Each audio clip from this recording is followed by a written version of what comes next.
Assalamualaikum warahmatullahi wabarakatuh. Halo semuanya. Hai. Perkenalkan, kami dari kelompok 3 yang beranggotakan Saya Brilian Rizky Pratama dengan NIM 85852645. Saya Juta Sofia Rani dengan NIM 85852644. Dan saya sendiri Meli Linda Setia Utami dengan NIM 8585264462. Saya Fasya Nur Amala dengan NIM 85852885. Saya dengan Yunus Mawati dengan NIM 8585289197. Dan saya Afif Majid dengan NIM 8585264416. Pada kegiatan praktikum kali ini, kita akan melakukan percobaan pesawat sederhana tentang katrol dan tuas.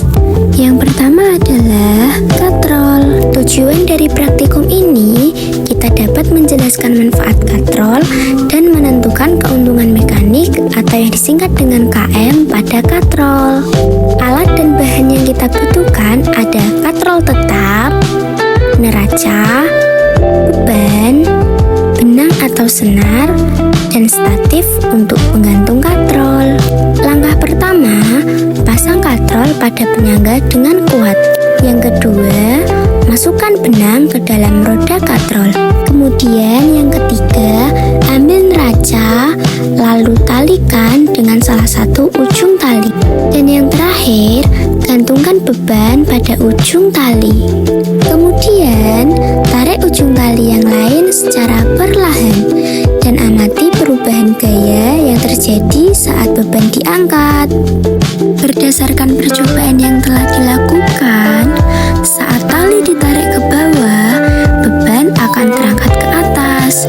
Katrol membantu mempermudah kita dalam mengangkat beban, terutama jika beban tersebut cukup berat. Arah gaya yang kita berikan juga berubah, yaitu dari menarik ke bawah menjadi mengangkat ke atas. Kesimpulannya, katrol adalah pesawat sederhana yang dapat mempermudah pekerjaan manusia dengan cara mengubah arah gaya dan mengurangi gaya yang dibutuhkan untuk mengangkat beban. Dan yang kedua adalah tuas. Tujuan dari praktikum ini adalah untuk mengetahui manfaat tuas atau pengukit dan menentukan keuntungan mekanik atau KM pada tuas. Alat dan bahan yang kita butuhkan ada penggaris dengan ukuran panjang 30 cm, botol aqua sebagai penyangga, uang koin sebagai beban, dan juga spidol. Langkah pertama, buat garis tengah di atas tutup botol menggunakan spidol. Lalu, taruh penggaris di atas botol dengan titik tumpu berada di 15 cm dengan posisi seimbang.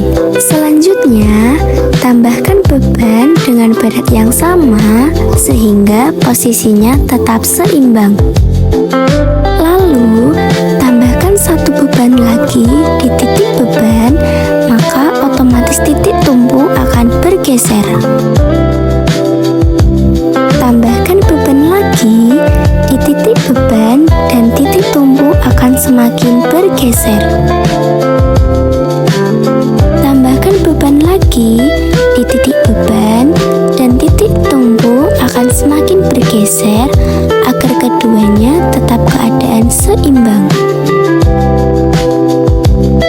Selanjutnya, lakukan hal yang sama, tambahkan satu beban lagi di titik beban, maka otomatis titik tumpu akan bergeser. Tambahkan beban lagi di titik beban dan titik tumpu akan semakin bergeser agar keduanya tetap dalam keadaan seimbang. Kesimpulannya, semakin berat beban yang ada di titik beban, maka semakin bergeser pula titik tumpu agar keduanya tetap posisi seimbang.